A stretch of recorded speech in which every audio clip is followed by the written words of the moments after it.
Acara selanjutnya, penandatanganan persetujuan bersama dan berita acara. Dilanjutkan penyerahan hasil rekomendasi Pansus 4 tentang LKPJ dari pimpinan DPRD kepada Gubernur Jawa Barat. Yang terhormat, Gubernur Jawa Barat beserta pimpinan DPRD, kami silakan menuju tempat yang telah ditentukan.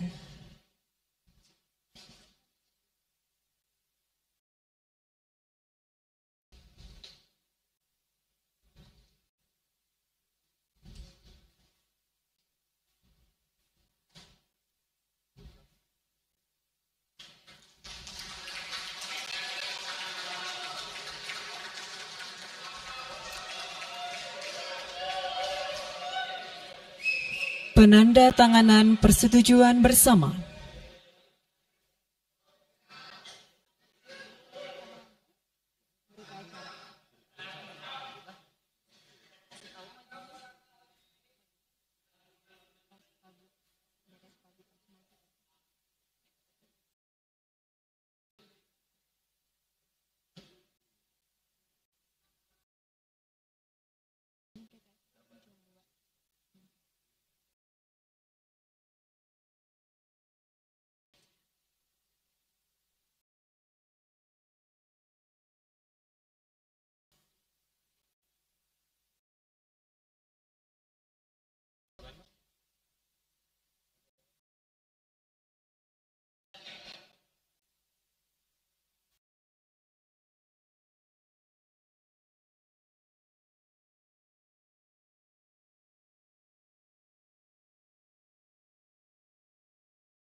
Selanjutnya penandatanganan berita acara.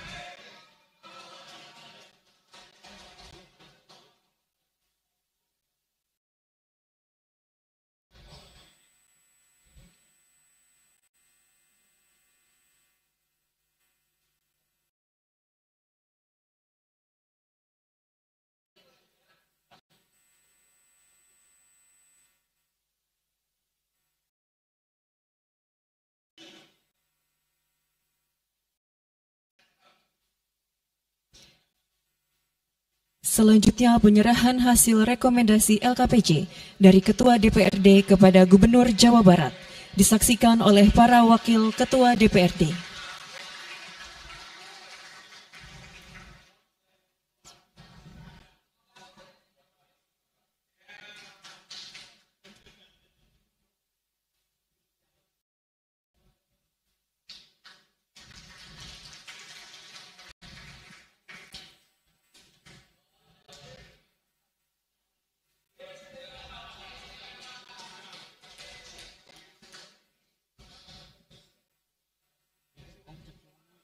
Terima kasih, kami silakan untuk kembali ke tempat semula.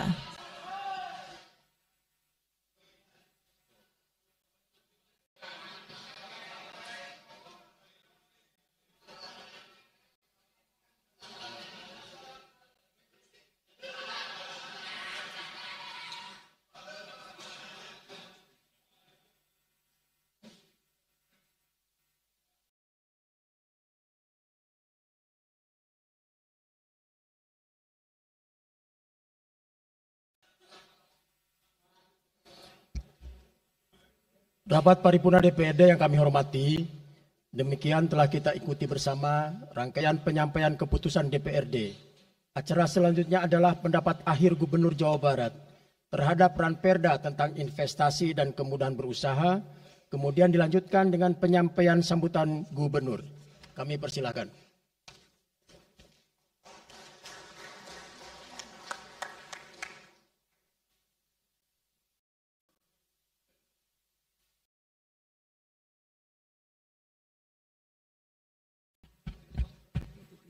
Assalamualaikum warahmatullahi wabarakatuh.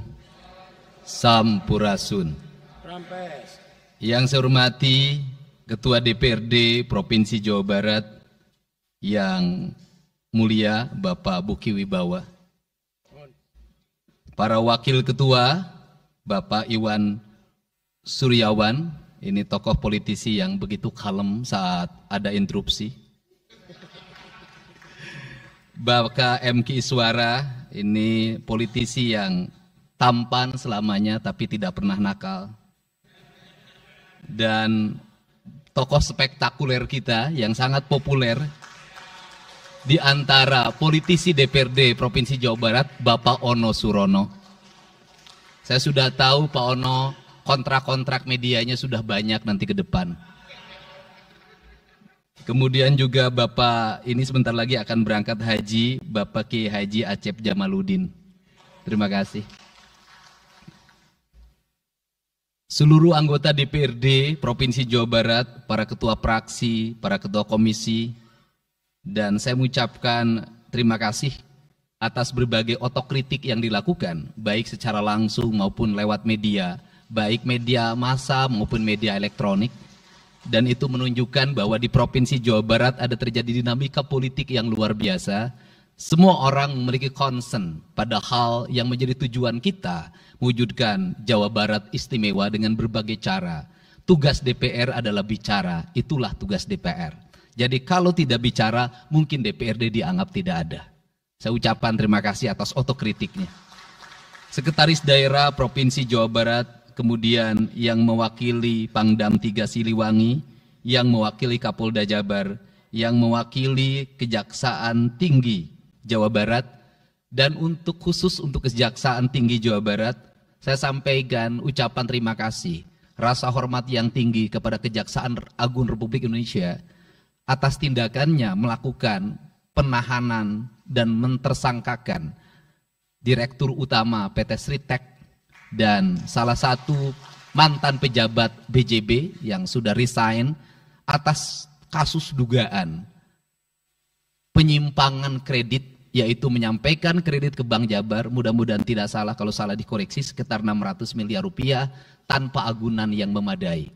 Dan ini langkah taktis, dan pemerintah Provinsi Jawa Barat melalui RUPS-nya sudah melakukan koreksi dan perubahan secara total sehingga peristiwa ini tidak akan mempengaruhi kinerja BJB. Saya ucapkan terima kasih. Dan semoga peristiwa ini tidak terjadi lagi di masa yang akan datang. Kemudian yang hormati para staf ahli, para asisten, para kepala perangkat daerah Provinsi Jawa Barat. Yang pertama, forum ini adalah forum kebahagiaan.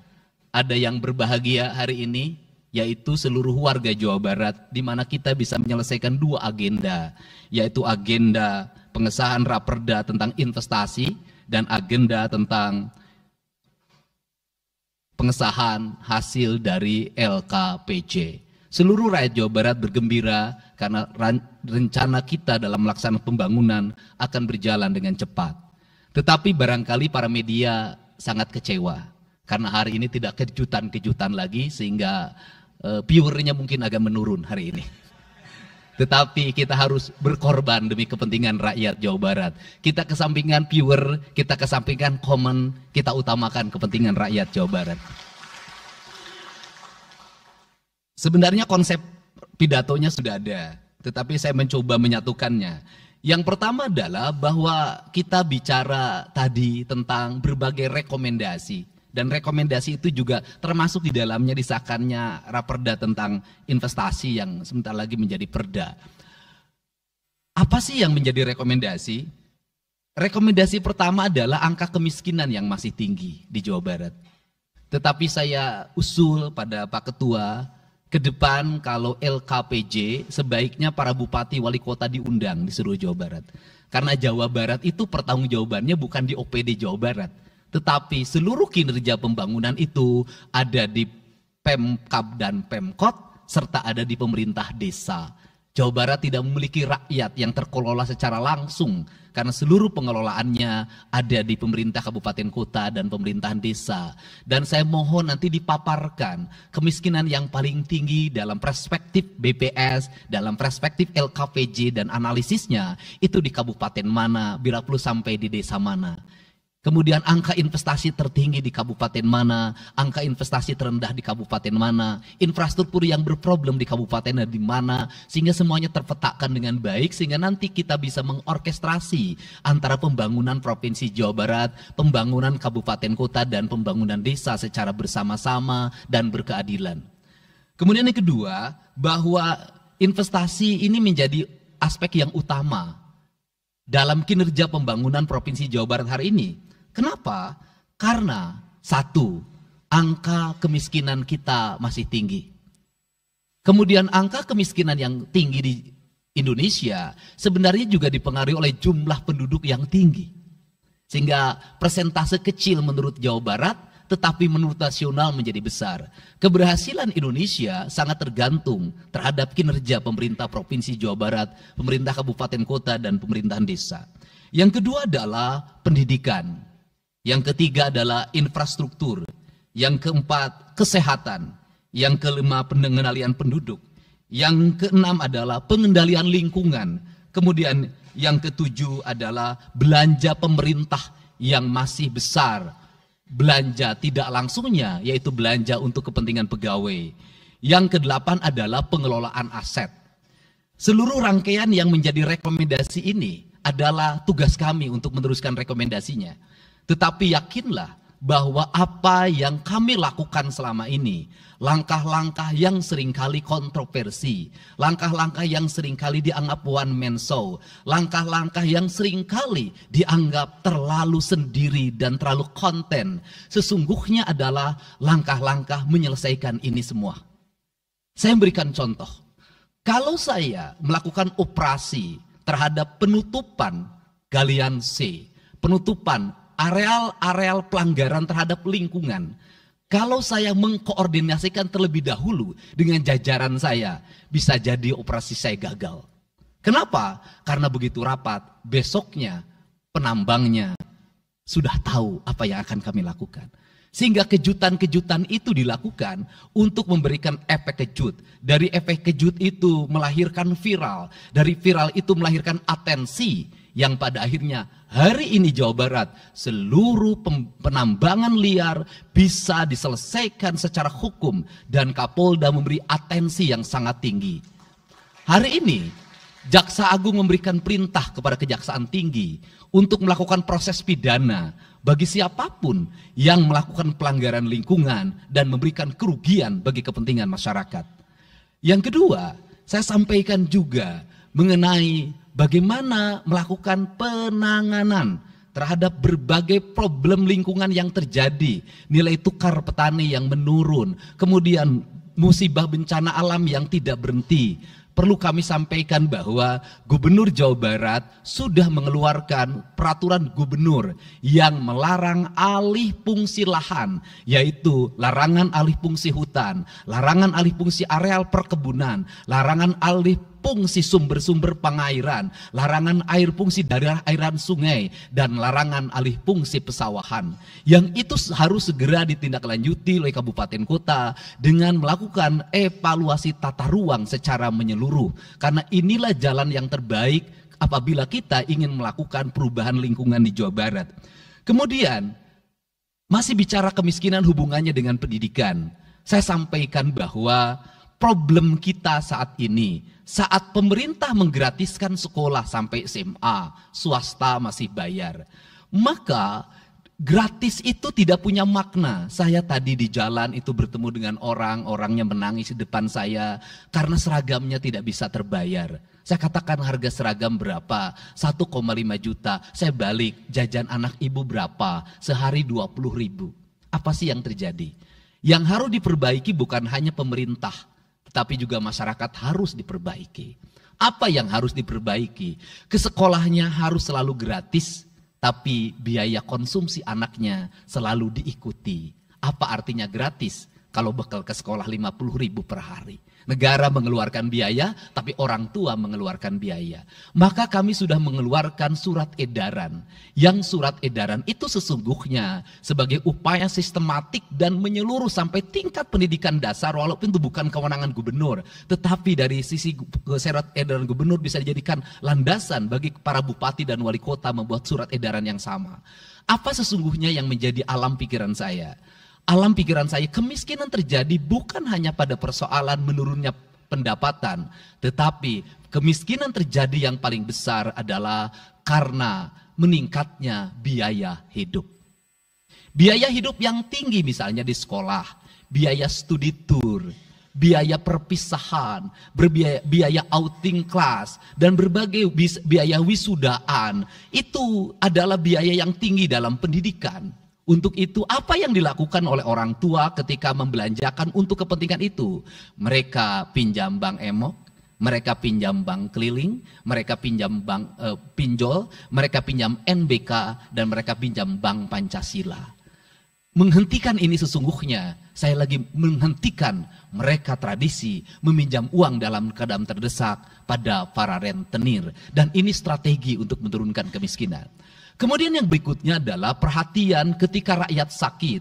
Maka pemerintah harus cepat hadir menangani. Kenapa? Karena orang bisa jatuh miskin ke dalam jurang yang lebih dalam. Manakala dia sakit tidak ada yang mengobati, BPJS-nya tidak mampu mengcover, biaya untuk ngontrak selama dirawat di Hasan Sadikin tidak punya, biaya untuk makan untuk keseharian tidak ada, sedangkan tulang punggungnya berhenti karena sakit. Ini juga menyebabkan kemiskinan. Kemudian yang berikutnya, kemiskinan terjadi karena rusaknya sumber daya alam, air yang hilang, sumber penghidupan yang hilang, sumber energi yang hilang, sumber protein yang hilang, sumber kalori yang hilang di lingkungan berupa kerusakan lingkungan, itu akan melahirkan kemiskinan. Maka alam yang tertata sesungguhnya adalah bagian dari upaya untuk menjaga kemiskinan. Kemudian yang berikutnya adalah belanja infrastruktur yang harus meningkat, dan itu di belanja sekarang kita sudah melihat.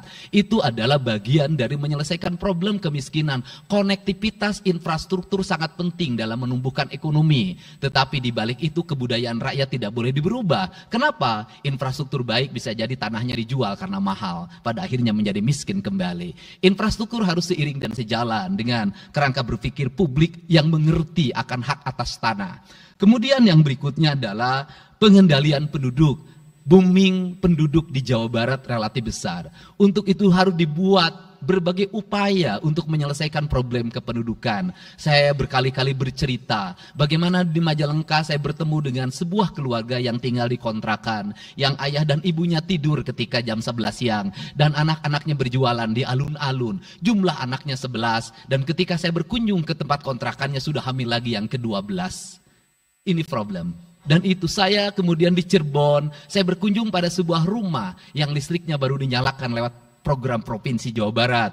Rumahnya itu ternyata anaknya sudah 4. Padahal dia baru saja menyelesaikan rumah dari pinjaman senilai 25 juta. Dan itu pun belum selesai dan rumahnya 1 kamar. Ketika keluar dari rumah itu saya bertemu dengan seorang bapak yang meminta kepada saya untuk ber-KB. Anaknya sudah 7. Dia tak mau lagi untuk anak yang ke-8. Saya katakan bahwa jumlah anak sangat identik dengan problem kemiskinan. Betul, kemiskinan tidak akan bisa diselesaikan dengan hanya mengatur kelahiran, tetapi setidaknya pengaturan kelahiran adalah bagian dari untuk menekan angka kemiskinan. Dan yang terakhir adalah dari seluruh rangkaian ini adalah belanja pemerintah harus menjadi stimulus bagi kepentingan masyarakat.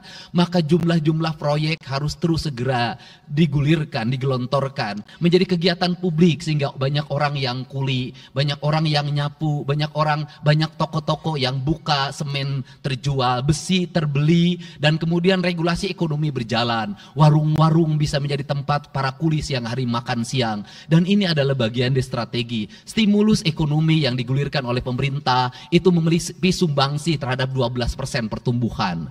Dan yang terakhir adalah investasi. Investasi itu modalnya ada 3. Yang pertama adalah Konektivitas infrastruktur, ketersediaan jaringan air bersih. Kita jujur hari ini saya sampaikan ke DPRD, banyak perusahaan-perusahaan yang masih menggunakan air bawah tanah tapi tidak berizin. Bayar pajak tidak, jalan terus. Karena kalau dihentikan mereka pabriknya berhenti. Setelah itu apa? Mereka menjadi objek pemerasan beberapa pihak dalam setiap bulan karena dianggap melanggar perda. Tetapi kalau juga mereka dihentikan, maka pabrik itu berhenti. Dilema itu harus segera diselesaikan. Caranya bagaimana? Caranya adalah pemerintah provinsi melalui Bapeda hari ini harus segera merancang daerah-daerah yang menjadi kawasan industri harus dibangun fasilitas infrastruktur jaringan air bersih dalam bentuk investasi pemerintah sehingga nanti dikoneksikan dengan PAM-PAM atau PDAM di setiap kabupaten kota secara terkoneksi. Dan ini jalan bagi kita menyelamatkan lingkungan dan menorong pertumbuhan PDAM di setiap kabupaten kota. Karena apa? Karena angka pembayaran yang dilakukan oleh industri jauh lebih baik dibanding angka rumah tangga dan angka-angka layanan sosial lainnya. Itu yang pertama. Yang kedua adalah tumbuhnya iklim investasi di mana masyarakat merasa nyaman. Investor merasa nyaman ketika perizinannya cepat. Saya memberitahukan ya bahwa di Indramayu ada pabrik sepatu yang selama 2 tahun tidak mau buka hanya karena perizinan lingkungan hidupnya belum kelar. Saya ngambil langkah pasang badan, lakukan pembangunan karena itu menyerap 8.000 tenaga kerja. Kemudian di Cirebon juga seperti itu, banyak perizinan yang menggantung bertahun-tahun. Hari ini saya janjikan dalam 1 bulan ini seluruh perizinan di Jawa Barat tuntas dan selesai. Dan saya meminta kepala BPM TSP menjadi VR pemerintah Provinsi Jawa Barat untuk senantiasa tiap hari melihat data dan dokumen di setiap kabupaten kota. Mana yang terlambat, mana yang mengalami hambatan. Kemudian yang berikutnya adalah kenyamanan dalam berusaha. Kenyamanan dalam berusaha adalah keterangan para investor dan lingkungan masyarakat terhadap berbagai aksi gangguan dari orang yang mengatasnamakan diri preman. Untuk itu hari ini kita cukup bersyukur di Jawa Barat, peristiwa ini sudah hampir tidak ada. Kapolda kalau dengar ada preman, hari ini turun termasuk ke Garut, dengar ada preman, Kapolda turun. Ini semua stakeholder sudah bergerak dengan baik, layanan investasi sudah berjalan dengan baik, tinggal satu lagi hambatan investasi adalah masyarakat menaikkan harga tanahnya luar biasa. Kasus BYD, kenapa mengalami hambatan sekitar 20 hektar, masih belum terbebaskan? Karena rakyatnya hari ini meminta 3 juta rupiah per meter. Padahal di situ dulu 150.000, itu pun jarang yang beli. Ini problem kita. Apa peran gubernur saya sampaikan? Peran gubernur bukan hanya mendorong bagaimana investasi berjalan melalui mekanisme administratif. Saya sampai turun untuk mijitin orang yang jual agar mau jual. Dan sudah ada beberapa yang berhasil saya rayu, saya dekati dengan harga. Itu pun tidak terlalu rendah, harganya 1,1 juta. Itu sudah paling murah. Ini yang terjadi di Jawa Barat hari ini.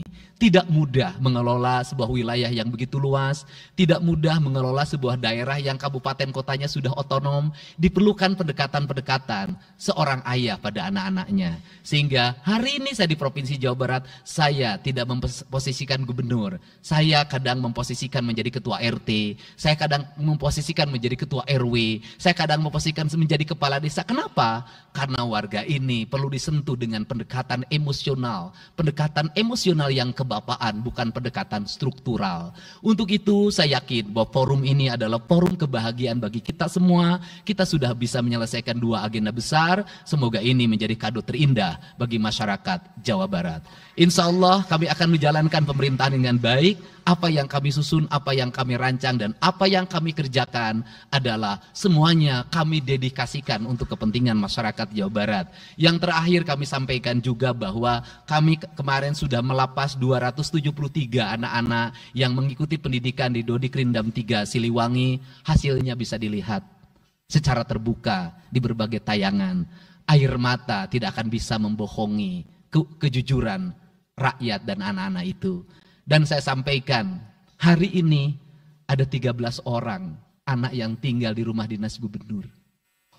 Pada saat yang lain orang tuanya datang menjemputnya, dia menangis. tak ada satupun orang tuanya yang datang. Seorang menjadi anak yang terbuang. Dan akhirnya saya memutuskan mereka untuk sekolah di Bandung dan tinggal bersama Gubernur Jawa Barat. Ini cara kita menyelesaikan. Saya ucapkan terima kasih pada semuanya. Semoga kebahagiaan menyertai kita semua. Dan saya yakin setelah kegiatan ini kita akan walk out secara bersama-sama. Wallahu muwaffiq ila aqwamit thoriq. Assalamualaikum warahmatullahi wabarakatuh. Sampurasun. Sekali merdeka tetap walk out secara bersama-sama.